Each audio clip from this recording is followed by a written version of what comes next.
Hey guys, so welcome back to another video, or hello if you are new. I am Nicole, and today I'm going to be sharing some editing tips with you. I'm going to be talking about how I make my outros, what apps I use to make my outros. I'm also going to be talking about thumbnails, and I'm just going to be giving a couple of other editing tips that I think can really help just spice up your video a bit. I've been umming and ahhing about doing this video for a little while, but I did ask on Twitter a couple of weeks ago if people were interested in hearing how I do my outros, because that is something I do get questioned on a bit, and people were really interested. So thank you to everyone who responded to that tweet. I really hope that this lives up to your expectations. I feel like it might be a little bit anticlimactic because this is so easy to do, but I really hope it's helpful because I know how it can feel when you start booktube and you feel like you can't get a good quality video without having to go and pay up a lot of money to get the software or whatever is needed. And that is not true. I think there's a lot of stuff out there that you have access to that is free. It's just a matter of finding it and knowing how to use the tools. So that's why I really wanted to share this with you. I have also recently upgraded and paid up. I've recently gotten Final Cut. My Mulan retelling video was the first video I'd edited in Final Cut. Every single other video on my channel has been edited in iMovie, and I'll also show you the other app I use to kind of do little bits of edits. Also, everything I'm showing you guys today is stuff I've learned on my own. So what I would often do is keep older footage and play around with it, and that's how I kind of learned everything I've learned that I'm sharing with you in this video. Let's start with outros. So the main app that you need for outros, and the app that also helps me with thumbnails, which I'll get into later on, is called Me2. It's an app that my friend Donna from Donna Sundoku introduced me to, so shout out to you, Donna. Thank you so much. This app has truly been a game changer, and it's free. So I have two outros that I've made. The first one is just my generic outro that I tend to use for all my videos, and then the second one I made especially for my retelling series. So the first step is making a thumbnail sized picture, which is going to be the background picture. I have the words, it looks like a page of a book background, and then I have a cutout of me at the front. The first thing I do is I select what photo I want to use, and then I put that photo into Me2. I then scroll across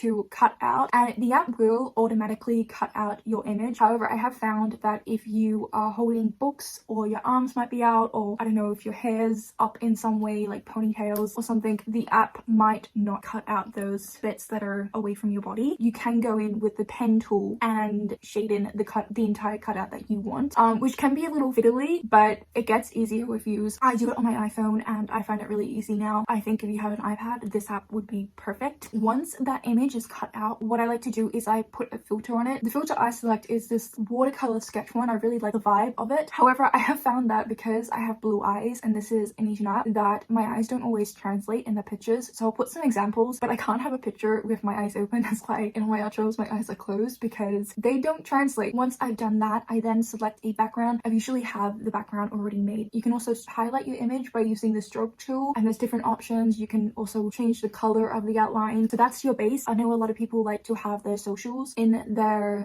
thumbnail, so you can include that. It's up to you. You can have your bookshelves. This is just what I like to do. The next step is to save that image, and then once that image is saved, we're going to put it back into the Me2 app, into the video editing section. So the first section we were working in the photo or image editing section. Now we're in the video editing section. Now the video editing section will only let you edit videos up to 15 seconds, and what I usually do is I add in 3 copies of that photo, and it ends up being about 10 seconds long, and then it's a matter of going through the effects. The first effect I use, most common, is the gray gradient effect. I really like the transition of the gray image transferring to the color. I think it's really pretty, and I think it also suits the music I select for my outro. I then go through all the other effects and just kind of play around with what I like. You can also add effects on top of one another. So my first outro has butterflies, and the second one I have is these 2 golden sequin raining down effects, and I use both of them because I think they add a little bit of dimension. This is so easy to do, and the biggest part is just fiddling around, figuring out what you like, what you don't like. I will also add that what inspired me to do an outro like this is I love listening to instrumental music whenever I read, and I always have those instrumental ones where they've got the pretty fan out image, and it might have rain falling down, or like snow, or there's some sort of like movement across the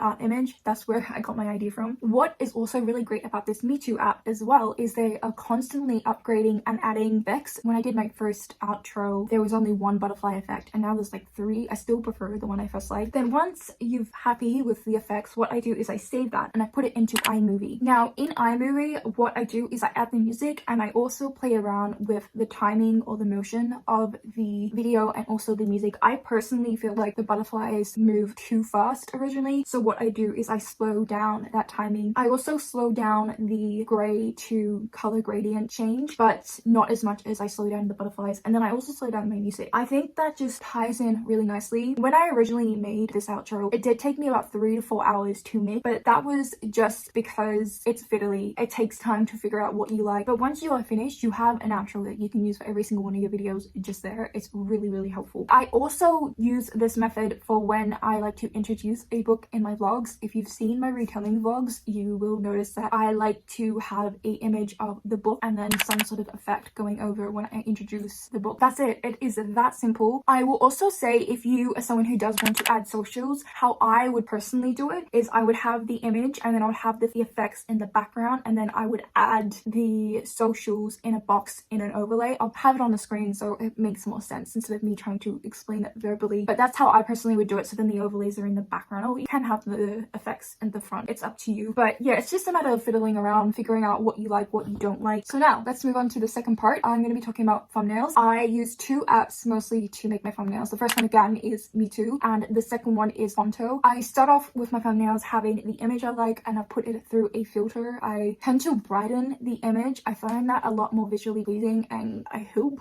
capturing the eye of whoever could possibly want to watch my videos. Then I put the image again into Me Too. Once this image is in Me Too, I go to the tool Magic Brush. This is my favorite tool, and again, like the effects in the video editing part of this app, the magic tool are always constantly upgraded, so there are new effects and stuff. My favorite ones that I like to use is the crayon, and the crayon one's really great because you have all the color options, and it's also a color wheel, so you can select whatever color you like. I also really like this. It's like a gold sequently circle effect. I really like that. There's also a white kind of version of that. There's also really great star effects. There's the white drawings of stars, and then there's also like sparkly stars. So many great options here. So what I usually do is I like to select a color based off my outfit, or it might be based off the theme of a video, and I draw over myself. This is what I find is really key. I didn't do this at first. I tried to draw around me. It's too small of a screen to do that on your phone. I use the eraser tool to end up erasing what I don't want. This task again is just a matter of trial and error. I do recommend though, and this is what I love to do, is I always listen to audiobooks and do this, and it is just one of the most relaxing things that I do these days. I don't even know how long I spend on my thumbnails, but I have so much fun just like doodling and listening to an audiobook. It's really soothing. I play around with the crayon tool. You can also adjust the size of the crayon, so how thick or thin you might want it.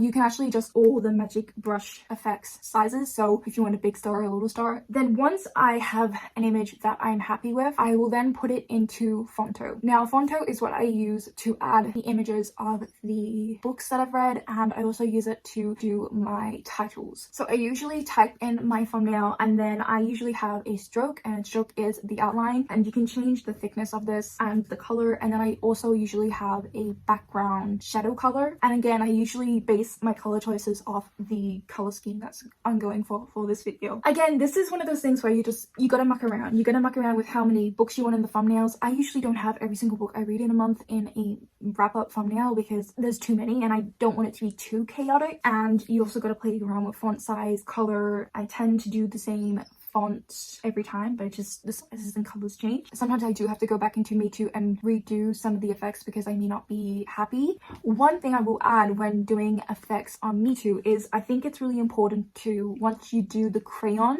to then press the tick button, and that will save it, and then save it on your phone, and then go back and then edit whatever else you want to edit. So then at least you have stages. So then if you do later on, once you're in Fonto editing and adding the photos and the title, you might might not want all the effects that are there. Once I'm semi-happy, I do usually put it back in YouTube one last time. I don't always do this, but sometimes I find that I want to put more stars or things that have been covered by all the books, so I might add it. And that's all I do for my thumbnails. I will say I think it really helps to have a consistent font. So there are two fonts I like to use. I highly recommend that you check out the YouTube channel called GeoGenius. They are a YouTube channel that I think are brilliant and really helpful for people who are looking to edit for free. And they go through a lot of aesthetics. They have videos on like particular aesthetics to colors. They have videos on different fonts. And so then you can see all the options and decide what you like for yourself. They also have multiple videos where they recommend apps. So apps similar to MeToo. I don't know if MeToo's available for phones that aren't iPhones, but if it isn't, I really highly recommend that you check out GeoGenius because they do have a lot of recommendations for what you can use to do this kind of thing that I'm showing you to do. The last thing I want to talk about in this video is overlays and green screens. This is